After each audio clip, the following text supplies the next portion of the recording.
actually does not mean that you are better with learning through that modality. I think the concept is appealing. And like I said, it sort of validates this idea that every learner is different, but the science just doesn't back it. So in my opinion, you have all of the learning styles. But where I would want to challenge you. Learning actually happens at the point of friction. Like there is a productive struggle that happens when you're working on a math problem and you're struggling through it. You have to go through that struggle to finally be like, oh, I get it now. Like, and then that's the point at which you're learning. Hey everyone, welcome to Learning Lab, where we talk about the science of learning. Today, I'm super excited to welcome Madhura Padwal, a Stanford graduate student in the Learning, Design, and Technology program. Before Stanford, Madhura spent over a decade in edtech building learning products, including working at Google, Teach for India, and most recently designing AI-powered learning experiences at Extern. She's now researching how to help people navigate health misinformation and how we can better support workers who are at the risk of being left behind by AI. Welcome, Madhura. Hi, thank you for having me. Of course. Could you start by sharing what drew you to the Learning, Design, and Technology program at Stanford, and specifically what sparked your interest in adult learning? Yeah, so I've actually been in edtech for nearly a decade, and in the last couple of years, it has felt like this really big, like almost like we're on the precipice of something really important, where this really transformational technology is going to fundamentally change how we learn and what we learn.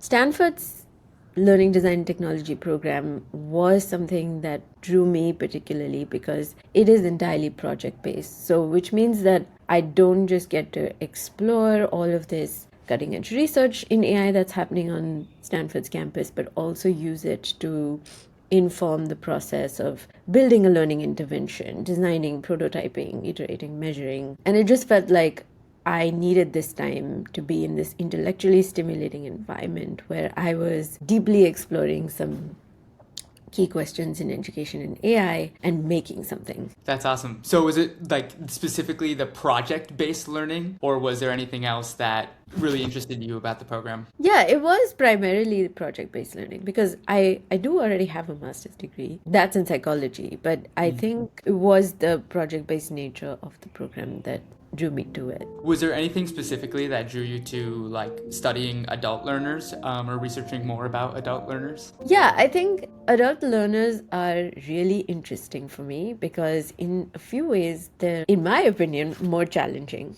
because I feel like at a fundamental level, brains learn the same way. Like, there's nothing magical that happens when you turn 18 or when you turn 21 or whatever. You know, the pillars of learning and how brains learn are generally the same. Like, you need motivation, you need practice, you need connection to what you already know. Fundamentally doesn't change. But what changes is identity. Adults have a clearer sense of who they are, what they believe, what they're good at. And when you're designing learning for adults, you're also designing for that identity change that they're going through.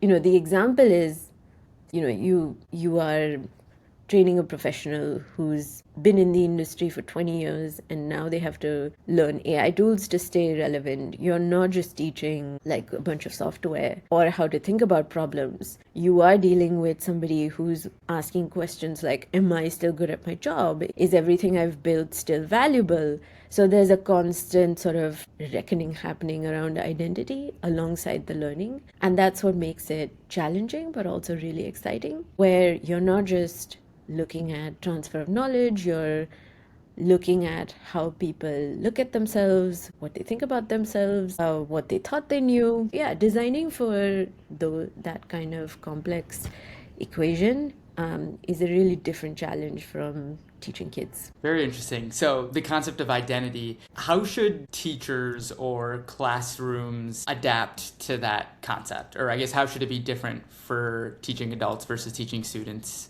Yeah, I think that it can be different in a few ways. So also with adults, they come with prior existing knowledge and experiences. So connecting to what they already know is slightly different challenge with adults than it is with children, because at least with children with the schooling system, you have a very clear roadmap of, academic standards and testing standards and so on and so forth, diagnostic assessments, etc. But with adults, it's very rare to have that. I also think with adult learning, like when we talk about how we design for an identity change, so yeah, I think that you really do have to consider it in your design choices when you design training for, say, like the example I gave, which is a professional who's been in the industry for 20 years, now has to move to something new, now has to learn something new. How do we help them make sense of what they're getting good at? So are you becoming something else? Or where are you in the process of becoming, say, a better analyst, better software engineer, and so on? One of the concepts that we want to talk about is learning styles.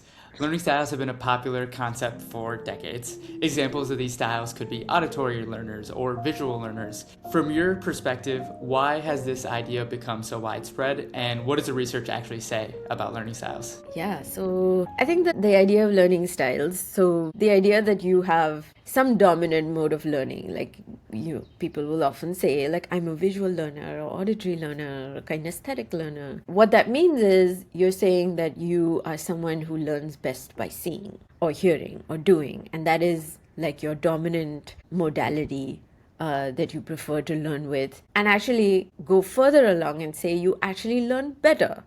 And I think this is such a pervasive and persistent concept. You see it in like teacher training, corporate workshops. You see all of these quizzes online that helps you determine what kind of learner you are. And it's part of how we understand ourselves as learners.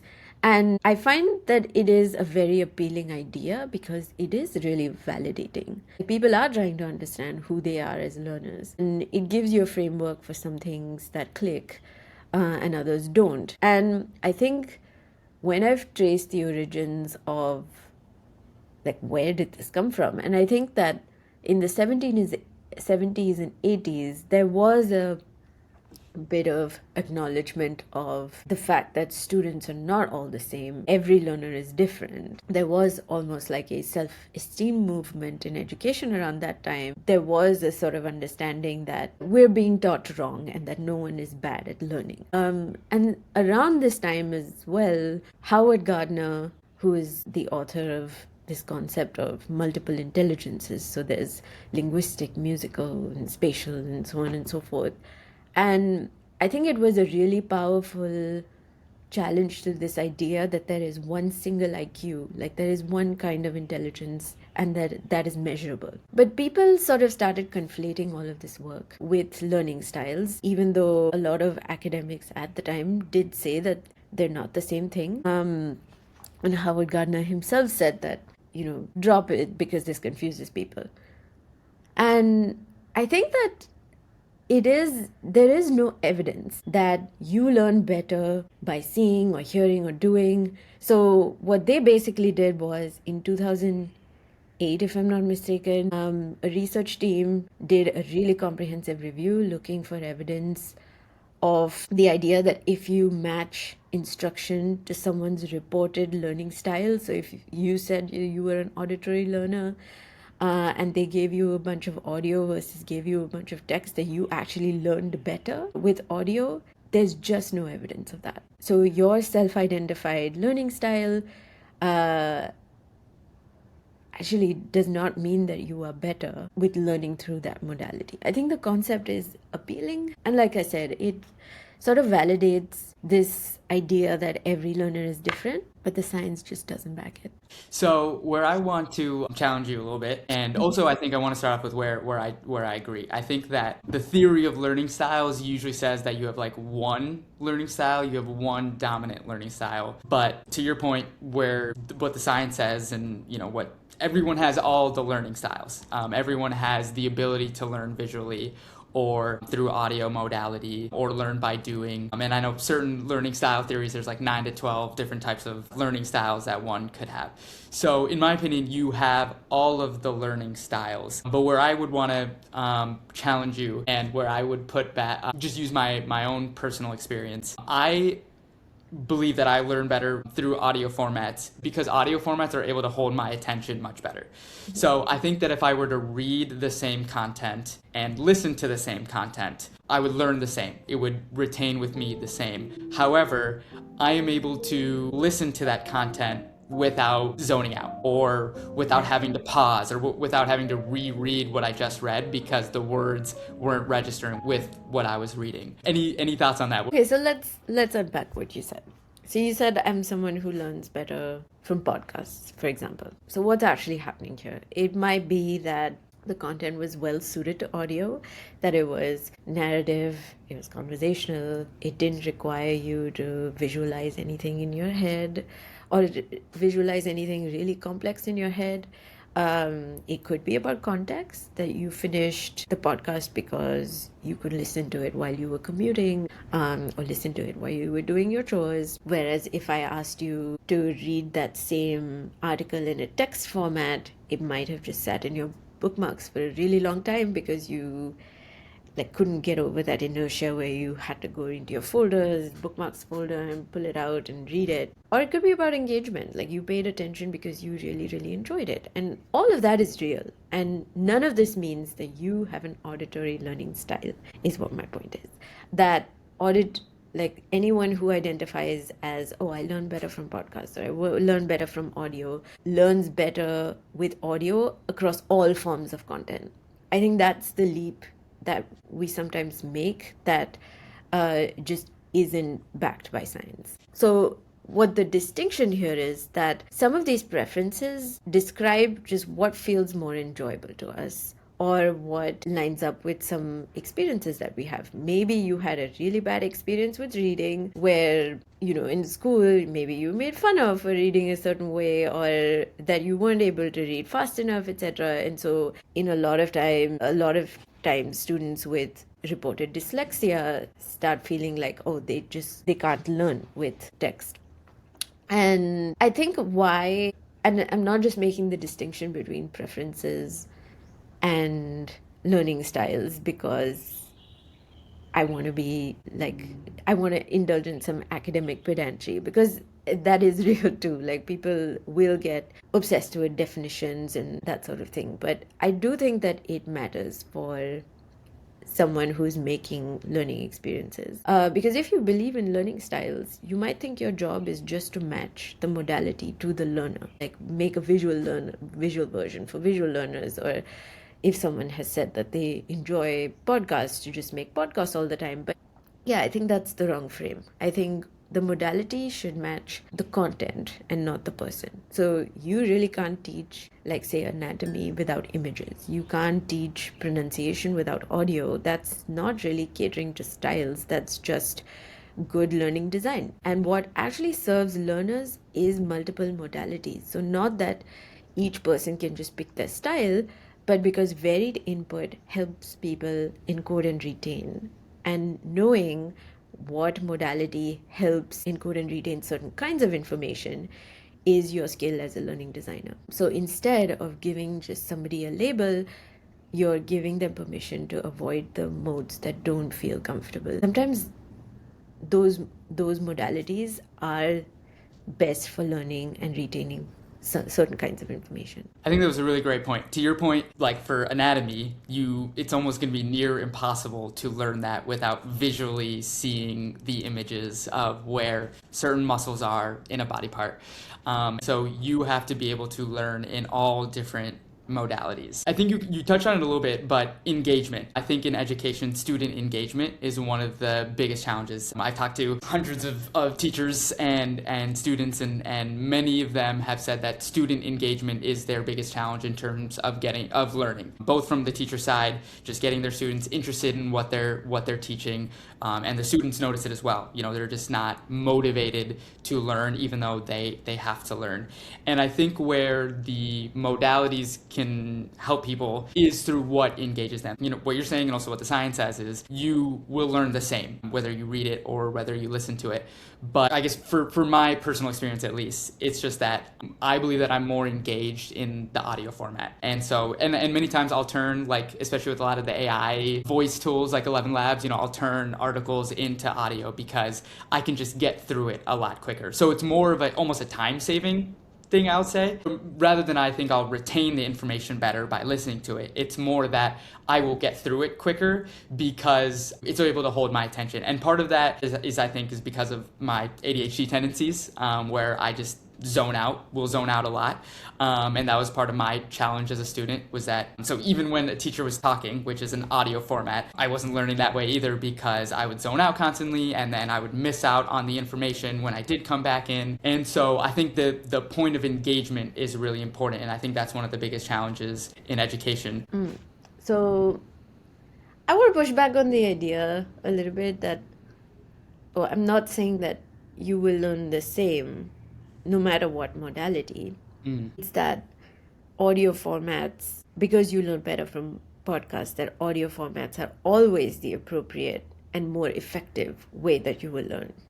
And I think you sort of answered the question a little bit yourself. It's like, why was one audio format, which is a teacher talking about a given topic and you listening to a podcast about it, what makes it hold your attention better? What makes it more engaging for you? What makes you more likely to complete listening to a podcast and retain the information that was conveyed through it?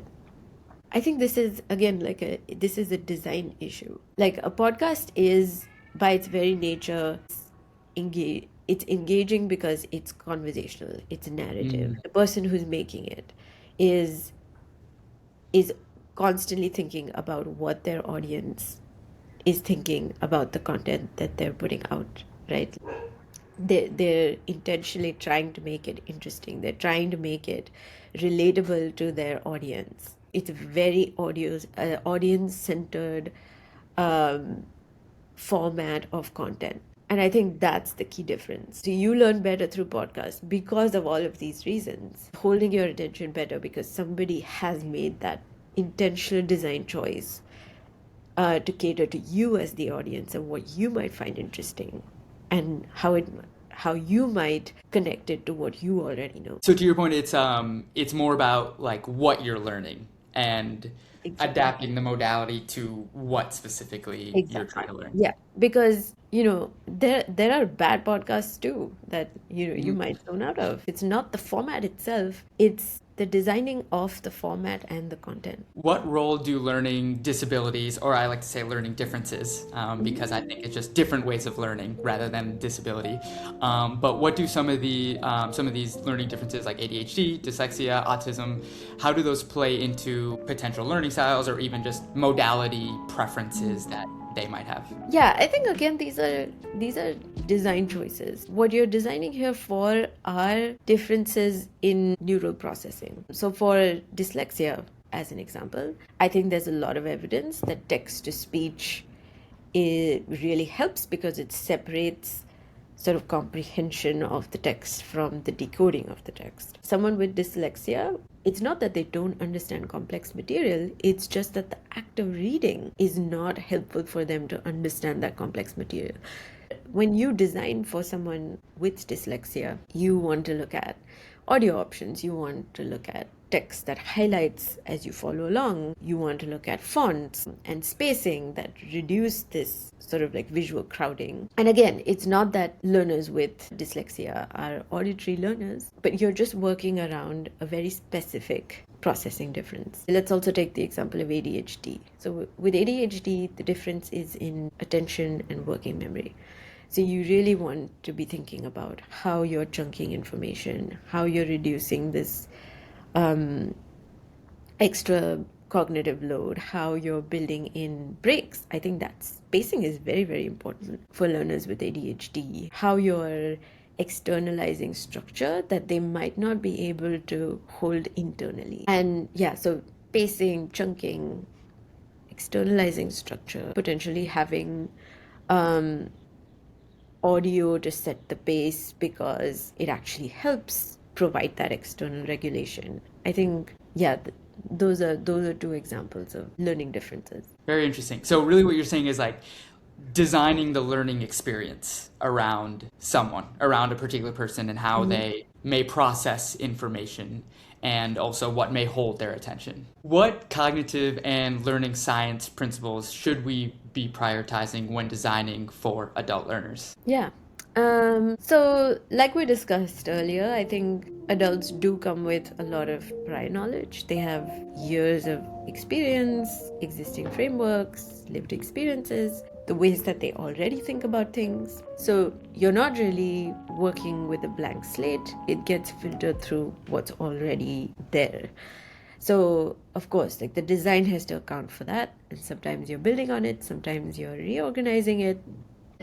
You know, you cannot ignore um, what they're already coming to the table with. I think motivation is a really key piece here with designing for adults. It's not about whether there is motivation or whether there isn't or whether there's more or less of it. It's about what kind. So there is actually some evidence about autonomy, competence, relatedness, things like that, which sort of talk about motivation with adult learners. I think when people, there's also the identity piece. So you don't want to have people feel control or talked down to. And, how can you create like psychological safety or conditions that have people be receptive to new things that they're learning, or especially when you're trying to revise mental models of how they're already thinking and maybe you want to change those. Yeah, so I think those pieces are really key. And there's the matter of interest. So I think in most cases with adult learners, I think the interest is, in my experience at least, the easier piece to deal with, because learning when you're an adult is largely self-directed. Even if you're, assigned to a training program by your manager, it's because you are interested in growing in your career, picking up the skills that you need to in order to do well at work. Yeah, and I think interest develops over time. So there's something called triggered situational interest, which is just like interest that just sparks that urge to learn and get into something. And then there's something that's more sustained. So early interest is, of course, really, really fragile. You can kill it pretty easily. And it can be something as simple as not designing the beginning of a training program well, where you've already lost them in the first 5 minutes, where they don't see, their first impression is that this is not a useful program for them and this is not going to add value. So I think good design protects that sparked interest early, and it helps deepen it over time with relevance and helping learners see that they're growing competent over time. And I also feel with adults, because a lot of adult learning is happening at the workplace, thinking like, you're not an isolated person in your head at work. Learning is spread across tools, the software you use, the people you're working with, the environment that you're working with. So in that sense, design isn't just about content now that you deliver, it's about what supports you as a learner. So I think this example is used a lot when you talk about distributed cognition. It's like, a pilot sits in a cockpit. It's not just the pilot in his head knowing how to fly the plane. There are a lot of signals, and their learning is distributed across like all of these measurements and readings that are on these tools, and then they have to make all of these complex calculations. They have to talk to another pilot, things like that. So I think every person who is learning, whether in the workplace or anywhere, like learning is always distributed. It's always like this socio-technical system. It's tools you use, it's the people you work with, the people you learn, the people with whom you're learning, etc. So I think that being intentional about designing for this distributed form of learning is also really important. And I think the other thing with adult learning is that transfer is really important. Like in school, I think, although I don't think this is the way that it should be, but you are studying for a test. You are studying to clear a certain academic standard in our current system of schooling. So transfer, I guess, is sort of optional there. I don't think it should be optional, but it's sort of optional there. With most adult learning, transfer is not automatic and it's not optional. Like people have to learn things in one context and apply it to another context. So if you want someone to use what they've learned, you have to design for it explicitly. You have to use varied examples, different contexts, and keep those situations as authentic as possible to the real thing, and or integrated with something that's actually real, or where the connections are made visible very clearly. So I would say, like, yeah, just to recap, I think designing for prior knowledge, designing for motivation, interest, distributed cognition, and transfer. Could you explain the concept of transfer a little bit more? Like, what does transfer specifically mean? So, transfer in learning science just means being able to apply what you learned in a different context, in a different authentic context. So, like, for example, you might work on a flight simulator as a pilot who's in training, but the transfer in that situation is landing a plane safely. Got it. So basically, just applying what they've learned in different scenarios. Yeah. You're transferring everything that you learned to an actual situation. You mentioned interest and motivation, and I think those are really important pieces of engagement. Is there anything in learning design that will help with that, will help with increasing motivation, increasing interest in whatever it is that someone's learning? Motivation and interest are related, but they're a little different. But I think it ultimately comes down to like good design choices. I feel like this is my answer for everything that you're asking. But knowing what somebody already is coming with, what prior levels of knowledge they have, what prior experiences they may have had, and yeah, basically making it really, really learner centric. I think, yeah, the example that I gave earlier, which was you put in a training program, and the first 5 minutes, if you don't get to connect what they already know to what they're going to be learning, for example, or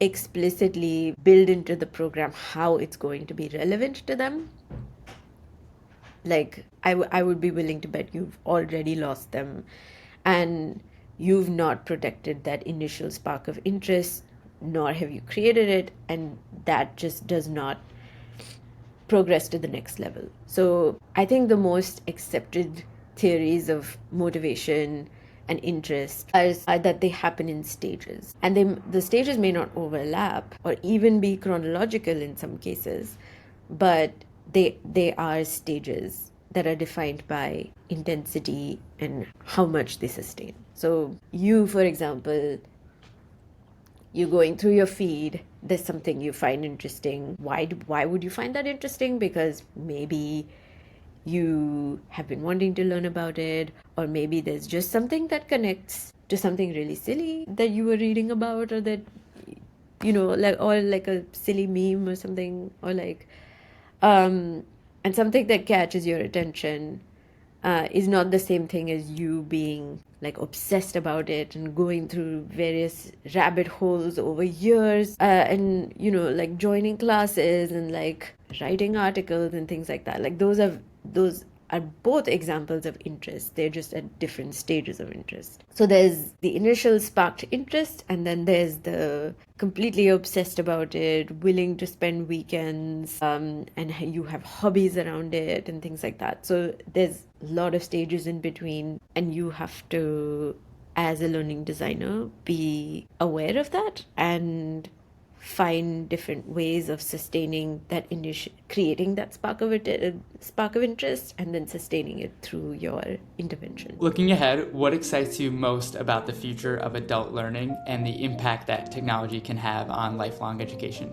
Yeah, I think obviously like AI is the thing that everyone's talking about, because it is the future of learning. It is like one of the most transformational technologies ever. And there's a lot of genuinely useful stuff happening in this space at the intersection of AI and education. I think there's a clear use case. There are clear benefits integrating AI and leveraging this technology and all of its affordances. And I see some exciting work happening in the field. I can see that there's this concept of intelligent tutoring is picking up a little bit, and you can answer questions instantly, explaining concepts in different ways, give feedback at scale. I think all of that stuff is really valuable. And most promising use case is, of course, like personalized support. Like that used to require a human tutor, and now there's some version of that available to almost anyone with an internet connection. That access is, of course, promising and exciting. But I think what excites me more is beyond AI is just this almost like a customer support agent for your learning. I think what Freire, who is this Brazilian educator, talked about is that technology can be either domesticating or liberating, and either you're training people to fit into this world as it is, or you're helping them become people who can understand and shape it. I think the tools to actually do that, produce knowledge, publish things that get taken seriously, were locked behind institutions. Like, you need credentials, you need access, you need time. And I think most people were on the receiving end of this. And I actually think that AI can change who makes things. And I'm not just talking about coding, which is like the obvious example, is even something like a member of the community who's organizing can do a policy analysis without being a part of like Pew Research or whatever. And a first generation college student creating professional work without years and years of navigating this really blocked off system. And yeah, and of course the coding example, like someone with a great idea can just build the thing and learn through the building. So I think this like potential of the technology, we haven't really seen like the harnessing of it in the way that it expands human potential just yet. But I am very hopeful, and I think that making through AI, and I'm a big fan of project-based learning, and just like the level of access that it provides. And this is not to say that AI is primarily an accessible technology right now, but I am hopeful for it. Is there anything that scares you about AI in education or personalized learning? Plenty of things. I think it is scary that a tool that is primarily built for productivity is being used for learning, because the purpose of both those things are very different, and they're very contradictory. So when you're using a tool for productivity, you just want to get the job done as fast as possible with the least amount of friction. And learning actually happens at the point of friction. Like, there is a productive struggle that happens when you're working on a math problem and you're struggling through it. You have to go through that struggle to finally be like, oh, I get it now. Like, and then that's the point at which you're learning the math that you're doing. And I think that, I know ChatGPT has now come up with a study mode, and there's going to be similar products out there in the market, but I generally think that it's very hard to protect that struggle that's so important for learning. And I think that I do feel that some of these tools are just being sort of tacked on. It's like, okay, we're primarily making this for productivity, but we see that lots of students and learners are using it. So let's just make like a few different tweaks to it so that it helps you with learning. And I think that approach is not great. I think it just needs to be built from the ground up for learning. That concept of friction is super interesting. I don't know if I've thought of that, but I definitely see what you're saying, because ChatGPT gives you the answers right away, and there is no friction. And we talk to college students all the time, and they're saying that they ask them to explain concepts, and they get practice questions right away, and they get the answers right away if they need it. Is there a way to like include friction in the learning experience, especially from an e-learning tool like Lervo has? I think there are plenty of ways. Yeah, I think the way that you design, like even say like chatbot experience, I think there are ways in which you can like very strictly define guardrails of what it can do and what it cannot do. So I know that ChatGPT study mode, for example, isn't supposed to give you the answers, but you can kind of trick it to give you the answers. And I think like you have to set in really strict guardrails for it. But I also think that primarily the way that we design learning a curriculum in schools or places where you learn has to change. So I think the question is less like how do you design these tools so that students are not given the answers to their homework, but like how does the homework need to change? I think is a more important question. Like I think there are guardrails that you can build for the question for the other question. But I think the juicier question and the one that will actually aid the process of learning with this new technology that will impact how you learn and what you learn is that like yes the way that we test and assess students and how we teach them also has to change. So I was at a AI in Education summit that was on the Stanford campus recently, and a bunch of teachers were talking about how they have changed their homework policies or the kinds of assignments they give students now that they know that students are going to be using AI. I think, the genie is out of the bottle, it's not coming back. So like how can you now design for it? So what some teachers did was that instead of just telling students to write one essay, which they know they're just going to use ChatGPT for, okay, sure, use ChatGPT, but now you're going to give me 10 different essays and you will tell me which one of them is better and for what reason. So the skill now that you're targeting is really different.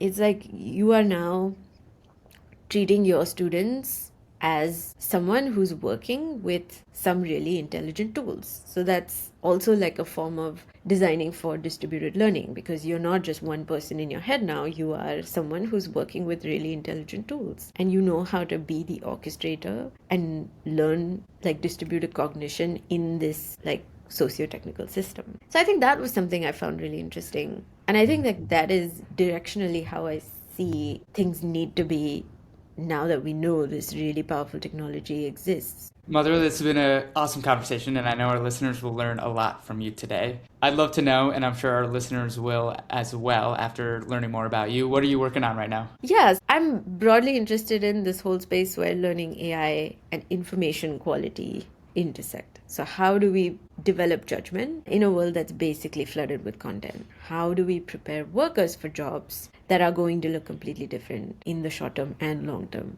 And what does it actually mean to be AI ready? Not just technically, but cognitively, emotionally. So, if any one of the listeners is working on workforce learning, AI readiness, misinformation, health communication, I'd love to chat. And I don't mean like, oh, you have to be an expert or in any formal way. I just am someone who loves to nerd out about these things. Yeah. Awesome. And for our listeners, we'll put Madhura's information in our description so you guys can reach out if you're interested. Madhura, thank you so much for having this conversation with me. I know you've given me a lot to think about. This is super insightful, and I know our listeners will have plenty of takeaways. And to everyone listening, thank you for joining us. If you enjoyed this conversation, consider sharing this with a student or educator that you know, and stay tuned for more episodes.